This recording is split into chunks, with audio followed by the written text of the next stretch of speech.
I'm currently on a journey to play through as many Final Fantasy games that I can or care to go through. I'm doing this to enrich my experience with the franchise and be able to talk about them in a confident way, instead of being like, oh, I heard this about this game, or making assumptions. Final Fantasy XII is a game that I haven't seen much discussion online about. You don't really see people praising or criticizing the game. Just like with Final Fantasy XIII, I wanted to play this game for myself and form my own opinion. Before this playthrough, I had started the game a few times, but had always dropped the game for various reasons. This is the first time I have committed to a full playthrough. Because of the video's title and thumbnail, I really don't think I need to ease into this. I really did not enjoy this game in the slightest. This is, without a doubt, one of the most miserable and obnoxiously designed games I have ever played. In general, I think the foundation for this game is pretty good. It's very reminiscent of MMOs, namely Final Fantasy XI. In fact, I think the game actually uses systems from 11. I could be wrong there, I haven't played it. I like the job system, I like the dual job system, I like the concept and intention of the player farming. The problem is that I don't think any of this game's systems and mechanics come together in an interesting way. Let's start with the job system. It's more the license board I have issue with, but they're connected and a symptom of one another. Simply put, it's boring. You pick 2 jobs per character, which on paper is great. This should allow for greater build diversity, it should open up more archetypes, but then you open up the license board and just see that it's nothing.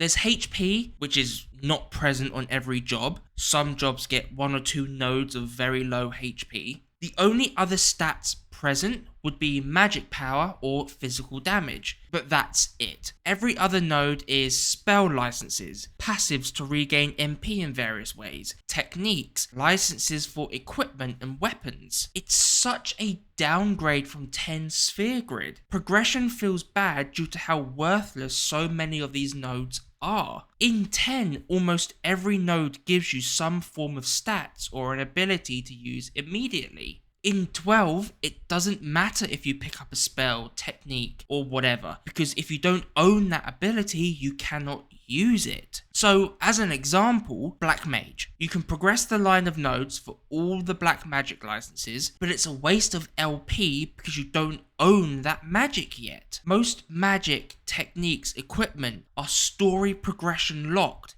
It's fake freedom. What's the point of giving me this whole license board of stuff to activate if it's all time gated? Think about why Final Fantasy X or Path of Exile's skill tree feels so good. Every time you level up or get the opportunity to activate a node, you know as a fact you are getting some benefit. Stats and ability. In Path of Exile's case, you can activate nodes that can completely change how your build works. If you were to remove the license board from Final Fantasy XII, nothing changes. It's a middleman that adds friction where it's not needed. Another example is White Mage. This game has some really obnoxious debuffs, the worst of which is disease. What this does is reduces a character's maximum HP to what their current HP is. So for example, if a party member has 4,000 maximum HP, takes 1,000 damage, instead of being at 3,000 out of 4,000 HP, it will be at 3,000 out of 3,000 HP. This persists through death, and if that character dies, they'll be at 1 HP max. It sucks, it's not fun.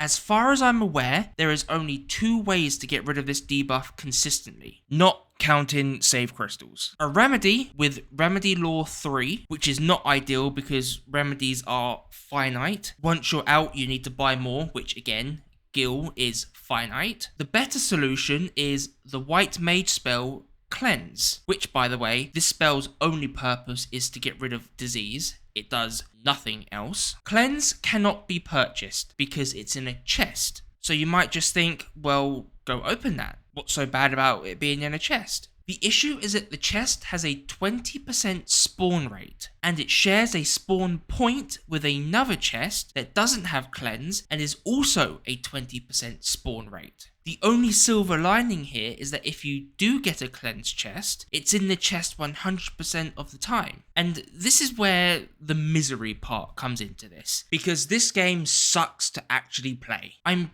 pretty sure a guide is required to get through this game. It's insane. This game just hates to give you information. A good example is Libra. This ability gives you extra information on enemy weakness, but that's all that it's going to tell you. You want to know if it absorbs anything? Resistant to an element? Screw you, I guess. Go look at a wiki. I've heard that this game was designed in such a way to entice people into buying strategy guides, and if true, you can really feel it.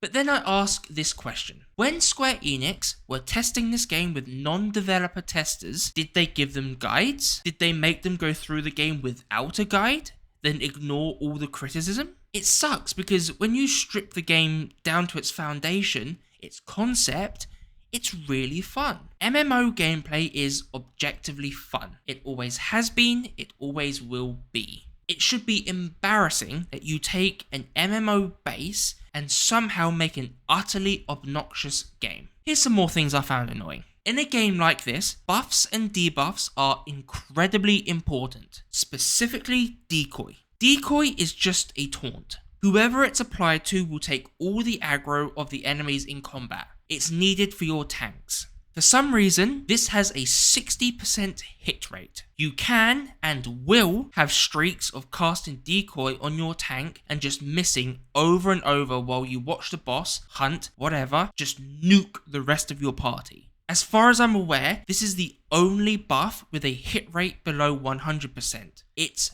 baffling. Debuffs though? They are all over the place. And this sort of plays into the Libra complaint I had. Because you don't know what a boss is immune to, you just have to manually cycle debuffs until it actually connects and tells you if the boss is immune or not. If it misses, it will just say miss instead of immune. This leads to boss fights feeling really poor and just not fun. Speaking of, the boss fights are really bad. Easily the worst part of this game. A lot of the time, the boss's entire mechanic is just spam the most annoying status effects. HP sap, doom, disease, petrify, whatever you can think of, bosses will have some form of combination of them. This is made worse by the 3 party member limit. This just isn't enough to cover all of your bases. When you don't have a guest party member present, it just feels like you have a massive hole in your setup. Even with the dual job system where you have more control over your abilities and whatnot, it just never felt quite right. Another thing that bugged me is that the game intends for you to do all of the side content as it opens up. If you leave any of it, you're simply going to struggle late game. I don't like this because I was already clocked out of the story pretty early on, which I'll get to in a minute. But I also like to pick and choose what side content I do. I don't mind doing side content during the main story, but I do like to leave some of it for post-game. My characters are stronger, I have better builds, setups, etc. When you're pushing all this side content on me, especially in a game like this where I just wanted the game to be over, I'm going to care even less.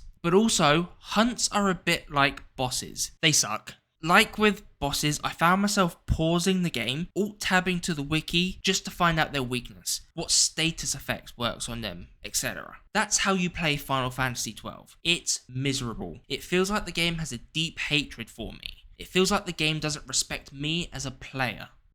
One final thing before I move on, I typically have a no mods rule for first playthroughs or for games that I'm quote unquote reviewing. I broke that rule for this game when I realised reserve party members don't get any XP, not even half or a percentage. I don't like that at all. I think no XP share drags the game out and it leads to scenarios where you have little options, so you grind for hours, etc. So I just installed a mod that allowed reserve party members to get XP alongside main party members. I would have been completely fine with reserve members getting 50% or something, but the mod didn't let me configure that. On the topic of mods though, on Nexus there is a series of mods called the Insurgents. What these mods do is take all of the pain points of this game and fix them. Most things I have mentioned in this video are directly targeted by these mods. For example, descriptive inventory. What this does is just give you information about an item. Weapons, for example, only tell you basic things like its attack power, on-hit effect, if it has one, and element. But did you know weapons have evasion stats? I certainly didn't for 10 to 15 hours. I couldn't get this mod working for myself, but I would assume it does tell you things like evasion stat, crit rate, etc. Looking through what all of these mods do, I stand firm in saying that most of these are required installs. Some go a bit far in going way past just patching up issues of the game, so my recommendation is to just play vanilla with these mods in mind and just install them as you hit the pain points of the game. Finally, the story. This is going to be a really short segment. I didn't like this at all. You know those nothing ever happens Wojak memes? Yeah, that's this story. They try to tell a story of politics, but the party doesn't really interact with that story, so things just happen off screen and you're expected to be engaged. There's a few examples of this. One of them is the judges. I don't know why this group of characters exists. There's a scene somewhat early on, maybe the midpoint, where all of the judges gather in the room where Emperor Gramus is found dead. At the start of this cutscene, two of the judges, Drace and Gabranth, discuss protecting Larsa and not trusting Vayne, the main villain of this game. As the scene progresses, Drace accuses Vayne of being the one to murder the Emperor, draws her sword, gets taken down by another judge. Vayne tells Gabranth to kill her for treason. Fair, she is treasonous in this context. You get a bit of an emotional scene of Gabranth following orders and reluctantly stabbing her on the ground. In the whole context of the scene, especially the start with them discussing Larsa and not trusting Vayne, you kind of think, oh, did Gabranth disobey Vayne somewhat and miss her vitals? Will she come back later as an ally to help us? Nope, she's dead. She's straight up just gone. You can change her model, character, whatever to any other NPC from the game and the impact of the scene is the same. Keep in mind, this is the first time you see her. This is the first time she speaks. First time she takes her helmet off and she's instantly killed off. You can't make a villainous character rebel when that character has done nothing in the narrative. I don't care. I haven't been given a reason to care. Another example is Redus. He sticks with you all through the Pharos Lighthouse segment of the game. He's a cool character. Then at the end of this segment, where you fight Gabranth and Dr. Sid, it's revealed to you that Redus is Judge Zect. It's presented to the player as this big reveal of his true identity.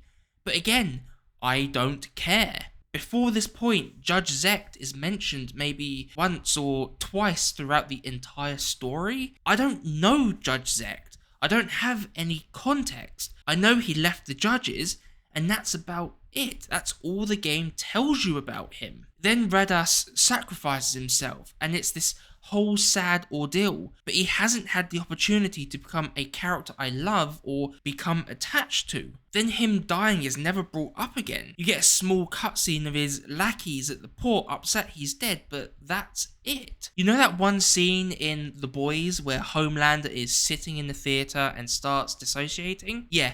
That's how I feel whenever a cutscene is playing in this game. I can't remember exactly when it was. Still Shrine of Miriam, maybe? The place where you get the Sword of Kings. But in one of the cutscenes there, I had a realization that Barsh and Penelo hadn't said anything in a few hours. From this point onwards, I paid attention to what each party member were doing and saying during a cutscene. Every single cutscene has the focus on one or two characters, and the rest of the party are no different from background NPCs. It really takes you out of the story. You have an event happening and just see some of your party in the background, and it just makes you think, have you got anything to say? Are you going to talk about this later? I love a politically charged JRPG story, especially in Final Fantasy. I think it should be front and center, but I also think the party needs to be an active part of that political story. They need to interact with all of the mechanisms the story presents to you. It's fine to have your world's politics happen off screen or far away from the party, but just don't expect me to actually care or be interested. Despite liking the game on a foundational level, nothing that is built onto those foundations are particularly interesting or even good. Instead of feeling like an RPG or even a video game, it ends up feeling like a chore. I think this base is good enough to try again, but maybe this time the devs can try and make it enjoyable and actually respect the player.